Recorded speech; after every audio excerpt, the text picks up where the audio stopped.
बिस्मिल्लाहिर्रहमानिर्रहीम अस्सलामु अलैकुम वरहमतुल्लाहि वबरकातुहू। कैसे डियर व्यूअर्स, उम्मीद करता हूँ कि आप लोग ठीक ठाक और खैर खैरियत से होंगे। आज का जो हमारा लेक्चर है वो है urethral swab for culture and sensitivity test.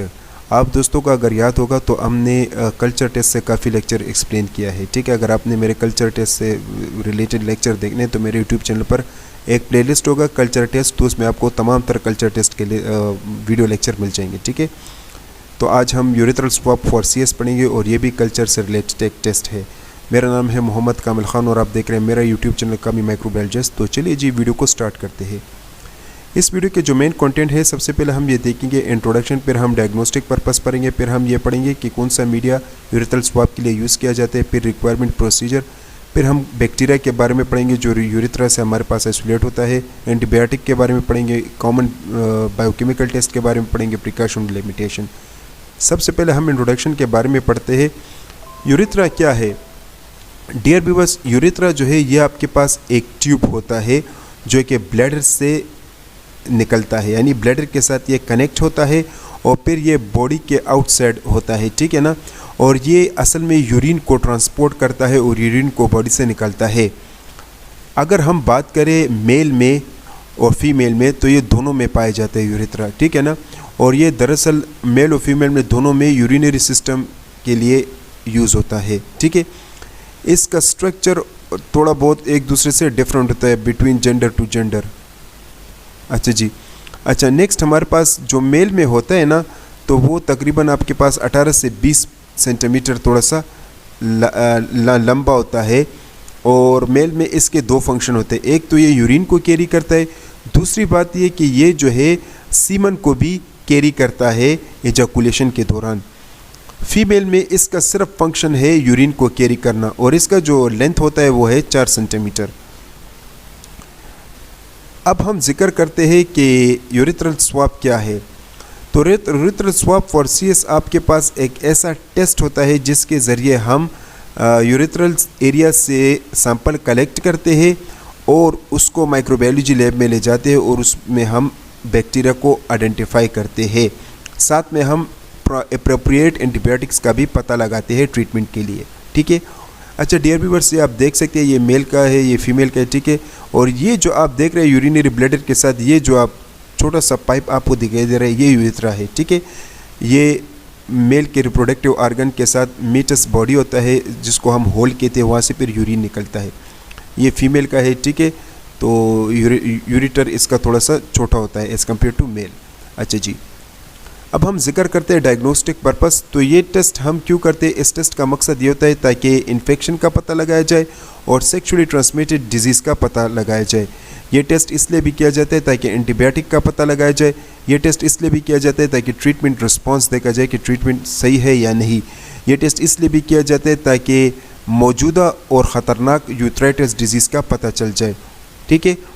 Isolated bacteria कौन से है? तो डियर व्यूअर्स, हमारे पास क्लाइमीडिया ट्राइकोमोनास, क्लाइमीडिया ट्राइकोमाइटस यह आइसोलेट होता है। स्पेलिंग मिस्टेक पर आप अपने तरीके से इसको ठीक कर ले, ठीक है।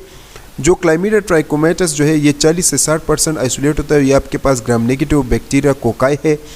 ये आपके पास सेक्सुअली ट्रांसमिटेड डिजीज़ कॉज करता है और ये ज़्यादातर आपके पास मेल से आइसोलेट होता है, ठीक है। नेक्स्ट हमारे पास है यूरोप्लाज्मा यूरिलाइटिकम, इसका भी स्पेलिंग मिस्टेक आप ठीक कर ले। 10 से 30% ये आइसोलेट होता है। और ये जो है आपके पास ग्राम नेगेटिव बैक्टीरिया होता है, स्मॉल बैक्टीरिया होता है। ये आपके पास यूरेथ्रा को इन्फेक्ट करता है और ये भी आपके पास क्या होता है? सेक्स यानी सेक्सुअली ट्रांसमिटेड डिजीज़ होता है, ठीक है। इसको हम सेक्स और पार्ट ऑफ माइक्रोबायोटा भी कहते हैं। इसके अलावा हमारे पास इकोलाई है। इकोलाई जो है ये आपके पास इंटेस्टाइनल नॉर्मल फ्लोरा है और स्पेशली वुमेन में आपके साथ आइसोलेट होगा और ये भी UTI कॉज करता है और फिर बाद में यूरेथ्राइटिस को कॉज करता है। नेक्स्ट हमारे पास है नाइजीरिया गोनोरिया। नाइजीरिया गोनोरिया 15 से 20% आइसोलेट होता है। ये गोनकोकोकस भी इसको हम कहते हैं और ग्राम नेगेटिव कोकाई होता है और ये भी सेक्सुअली ट्रांसमिटेड डिजीज़ के ज़रिए हमारे पास आइसोलेट होगा। नेक्स्ट हमारे पास है माइकोप्लाज्मा जेनिटिलियम, इसका भी स्पेलिंग मिस्टेक आप ठीक कर ले। 10 से 20% ये आइसोलेट होता है। ये जो माइकोप्लाज्मा जेनिटिलियम जो है ये आपके पास यूरेथ्राइटिस के केस में आइसोलेट होगा और ये जो है आपके पास ग्राम नेगेटिव बैक्टीरिया है। ट्राइकोमोनस वेगिलिनस, इसका भी स्पेलिंग मिस्टेक आप ठीक कर ले। ये 5 से 15% आइसोलेट होता है और ये जो है आपके पास प्रोटोजोअल पैरासाइट्स होता है और ये आपके पास ज़्यादातर वुमेन में आइसोलेट होगा। अगर वुमेन में पस सेल ज़्यादा आइसोलेट होते हैं ना यूरिन आरी के दौरान, जब आप पस सेल ज़्यादा देखेंगे तो तब आपको ट्राइकोमोनास विजिलिनेंस देखने को मिलेगा। ये जो प्रोटोजो होता है ये आपके पास यूथराइटिस काज करता है, एचिंग काज करता है, पेन और यूरिन के दौरान मतलब पेन भी करता है, ठीक है। क्लिप्सेला pneumonia, staph aureus, enterococcus Proteus ये 2 से 5% आइसोलेट होता है। इसमें जो आपके पास क्लिप्सेला निमोनिया होता है ना, ये आपके पास यूटीआई और सेप्सिस के दौरान फिर उसके बाद फिर जाकर यूथराइटिस काज करता है। प्रोटियस जो है ये यूटीआई इन्फेक्शन है, फिर बाद में जाकर ये आपके पास क्या करता है, यूरिथराइटिस काज करता है। आपके पास जो स्टेफारियस होता है ये स्किन का नॉर्मल फ्लोरा है, लेकिन स्किन इन्फेक्शन के बाद फिर यूथराइटिस काज करते हैं, स्पेशली यंग वुमेन से आपके पास आइसोलेट होगा, सही है। इसके अलावा आपके पास जो एंटेरोकोकस का अगर हम जिक्र करें तो ये एंटेरोकोकस जो है ये आपके पास क्या है, ये भी आपके पास ग्राम पॉजिटिव कोकाई है और ये इंटेस्टाइनल नॉर्मल फ्लोरा है और ये भी आपके पास यूटीआई इन्फेक्शन यानी यूथराइटिस के केस में आइसोलेट होगा, स्पेशली जो हॉस्पिटलाइज पेशेंट होते हैं, ठीक है, या वो पेशेंट जो कि लॉन्ग टर्म के लिए कैथेटर्स पर हो तो उससे आइसोलेट होगा। लास्ट में हमारे पास है कैंडिडा 1 से 3%। और कैंडिडा जो है ये तो इम्यूनो कम्प्रोमाइज में होता है और स्पेशली डायबिटिक पेशेंट्स में होता है और वो जो एंटीबायोटिक ज़्यादा यूज़ करते हैं, ठीक है ना, और सेक्सुअली ट्रांसमिटेड जब इन्फेक्टेड पर्सन के साथ सेक्स किया जाए तो उससे भी आइसोलेट हो सकता है, लेकिन ये बहुत कम आइसोलेट होता है, ठीक है। कल्चर मीडिया का हम जिक्र करें तो हमारे पास है blood agar, MacConkey agar, Thayer Martin, chocolate agar, mannitol salt agar. अच्छा, अगर आपने प्रोटोजोआ पैरासाइट को देखना है तो आपने यूरिन आरी करना है, ठीक है। यूरिन आरी में आपको प्रोटोजोआ पैरासाइट यानी ट्राइकोमोनास विजिलिनेंस आपको यूरिन आरी में दिखाई देगा, ठीक है। अच्छा जी, ब्लड एगर पर आप तमाम तर बैक्टीरिया को ग्रो कर पाएंगे, ठीक है, जितना कि अभी हमने जिक्र किया। इसके अलावा मेकॉन के एगर पर आपने सिर्फ ग्राम नेगेटिव को ग्रो करना है।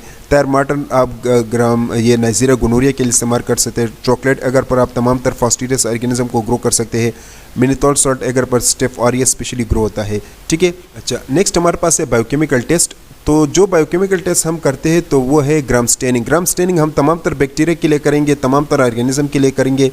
वोगास प्रिकर्सर जो है क्लेप्सिला के लिए आप करेंगे, एंडोल टेस्ट इकोलाई के लिए करेंगे, कोगुलेस टेस्ट स्टेफारियस के लिए करेंगे, कैटेलेस टेस्ट स्टेफारियस नाइजीरिया गोनोरिया दोनों के लिए करते हैं, oxidase test neisseria gonorrhoea proteus के लिए करेंगे, डीएनएस टेस्ट स्टेफारियस के लिए आप करेंगे, यूरियास टेस्ट आपने यूरोप्लाज्मा रेटिकुलम इसके लिए करेंगे और प्रोटियस के लिए करेंगे, जबकि पीसीआर टेस्ट आप क्लाइमेडिया, ट्राइकोमोनास और माइकोप्लाज्मा जेनिटिलियम इसके लिए आपने क्या करना है, पीसीआर टेस्ट करना है, ठीक है।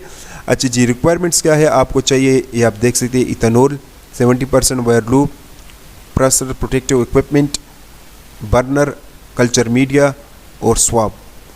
इसके अलावा आपको चाहिए एंटीबायोटिक डिस्क। इसके अलावा आपको चाहिए इंक्यूबेटर, एलएफएच और ऑटोक्लेव। टेस्ट प्रोसीजर कुछ है कि सबसे पहले आपने क्या करना है, आपने सैंपल को कलेक्ट करना है एक स्टरलाइज डिस्पोजेबल स्वाब से, फिर आपने वायर लूप को रेड हॉट करके स्टरलाइज करना है, फिर आपने क्या करना है, स्ट्रीकिंग करना है, क्वाडिंग स्ट्रीक। प्लेट को फिर इंक्यूबेट करना है 24 से 48 घंटे बाद बैक्टीरिया में ग्रो हो जाएगा। फिर आपने बैक्टीरिया को आइडेंटिफाई करना है बायोकेमिकल टेस्ट के जरिए, फिर आपने एंटीबायोटिक प्लेस करना होगा, फिर एंटीबायोटिक वाले प्लेट को आपने इंक्यूबेट करना है 24 घंटों के लिए, फिर आपके पास रिपोर्ट आ जाएगा तो आपने रिपोर्ट दे देना है, ठीक है। एंटीबायोटिक प्रोफाइलिंग कुछ है कि आपके पास अगर क्लाइमेडिया ट्राइकोमाइटस आता है तो आपने एजाडेम, डॉक्सी, एरिथ्रो, लिवो और ओफ्लॉक्सासिन और क्लेंडामाइसिन आपने लगाना है। यूरोप्लाज्मा रेटिकुलम आता है तो आपने tetra, azithro, erythro, levo, ofloxacin और जेंटामाइसिन आपने लगाना है। इकोलाई अगर आता है आपने amikacin, ciprofloxacin, gentamicin, fosfomycin, ceftriaxone, imipenem, ceftazidime, amoxicillin plus clavulanic acid, sulzone. Neisseria gonorrhoea के लिए ये वाले एंटीबायोटिक्स, माइकोप्लाज्मा के लिए ये वाले, क्लेप्सिला के लिए ये वाले, स्टेफारियस के लिए आपने ये वाला लगाना है, एंटीरोकोकस के लिए आपने ये वाला, जबकि आपने प्रोटियस के लिए आपने ये एंटीबायोटिक डिस्क लगाने हैं, ठीक है। तकरीबन कम से कम 5-6 एंटीबायोटिक्स तो आपने लाजमी लगाने, वरना 10 तक आप लगा सकते हैं। प्रिकॉशन, एहतियाती तदाबीर कुछ यूँ है कि आपने सैंपल को मॉर्निंग टाइम पर कलेक्ट करना होगा, स्टरलाइज डिस्पोजेबल स्वाब का यूज़ करना होगा, जब कभी आप काम करेंगे तो वर्किंग एरिया साफ़ करना होगा, आपने यूरिन आरी लाजमी करना होगा क्योंकि यूरिन आरी में भी आपको बैक्टीरिया और ये तमाम तर आपको दिखाई देंगे जो कि यूथराइटिस काज कर सकते हैं, जैसे कि प्रोटोजोआ वगैरह। आपने प्रोसेस करना है सैंपल को 1-2 घंटे के अंदर अंदर, अदरवाइज़ रेफ्रिजरेटर में स्टोर कर ले। आपने क्या करना है, क्वालिटी कंट्रोल भी आपने लगाना होगा ताकि, और अप्रोप्रिएट कल्चर मीडिया का इस्तेमाल करना होगा ताकि आप क्वालिटी कंट्रोल से आपको पता चले कि आपकी हैंडलिंग सब कुछ ठीक है या नहीं। ग्राम स्टेनिंग बायोकेमिकल टेस्ट लाजमी करना है। आपने एंटीबायोटिक्स लाजमी यूज़ करना है और एंटीबायोटिक प्रोफाइलिंग आपने एक CLSI गाइडलाइन के मुताबिक देना है। पेशेंट को गाइड करना है कि वो एंटीबायोटिक्स ना ले 1 घंटा पहले, 1 हफ़्ता पहले, ताकि टेस्ट सही तरीके से आ जाए। और आपने कंटेमिनेशन वगैरह इग्नोर करना है। अगर फंजी बैक्टीरिया आता है, आपने पेशेंट का हिस्ट्री, एज, सेक्स, ये सब कुछ पूछ लेना है। लिमिटेशन कुछ यूँ है कि इस टेस्ट के दौरान पेशेंट अनकंफर्टेबल फील करता है, क्योंकि जब कभी आप सैंपल लेंगे ना तो पेशेंट को तकलीफ़ होता है। इसके अलावा जब कभी सैंपल लिया जाता है ना तो इसमें एक ये ख़तरा भी होता है कि स्किन के साथ जो बैक्टीरिया होता है, नॉर्मल फ्लोरा, तो वो भी इसके साथ मिक्सअप हो जाते हैं। इसके अलावा जो है एंटीबायोटिक जब आप यूज़ करेंगे तो इसकी वजह से क्या होगा, बैक्टीरिया सप्रेस हो जाएगी इसको ग्रोथ, और आपके पास नेगेटिव रिपोर्ट जनरेट होगा। इसके अलावा ये बहुत ज़्यादा टाइम लेते हैं, 24-72 घंटे, 48 घंटे, ठीक है ना। ये बहुत एक्सपेंसिव मेथड है क्योंकि इसमें कल्चर मीडिया और ये सब कुछ यूज़ होता है जो कि काफ़ी एक्सपेंसिव टेस्ट है।